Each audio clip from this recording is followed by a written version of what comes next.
Metro शहरातल्या महत्त्वाच्या बातम्या पाहूयात मेट्रो सुपरफास्ट।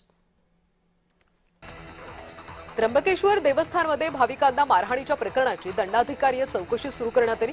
विविध घटना संदर्भातली माहिती आणि तक्रारी तसंच पुरावे ज्या नागरिकांकडे असतील त्यांनी पुढच्या 3 दिवसाच्या आत ते सादर करावेत असं आवाहन त्र्यंबकेश्वर इगतपुरी उपविभागाचे उपविभागीय दंडाधिकारी यांनी केलं। मुंबईमध्ये लाकूड कोळसा वापरणाऱ्या बेकऱ्यांवर कारवाईचा बडगा उगारण्यात आला। आतापर्यंत नियमांचं उल्लंघन करणाऱ्या 102 बेकरी चालकांना पालिकेकडून स्टॉप वर्क नोटीस बजावण्यात आली। 59 बेकऱ्यांमध्ये इंधन बदलण्याची प्रक्रिया आता सुरू करण्यात आली। आखाती युद्धाचा शेअर बाजारावर परिणाम पाहायला मिळाला। शेअर बाजारामध्ये कमालीची घसरण झाली। सेन्सेक्स 2200 अंकांनी तर निफ्टी 700 अंकांनी घसरला।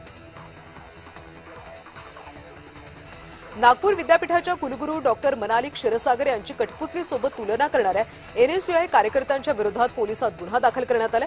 सिनेटच्या बैठकीदरम्यान एनएसयूआय कार्यकर्त्यांनी विद्यापीठात गोंधळ घातला होता। पूर्व दिशेकडून उष्ण वारे कोकणाकडे वाहायला सुरुवात झाल्यानं महामुंबईला पुन्हा एकदा उष्णतेच्या लाटेचा इशारा देण्यात आला। रविवारी मुंबईचं कमाल तापमान 35 अंश नोंदवण्यात आलं। यातच आज तापमानात वाढ झाली।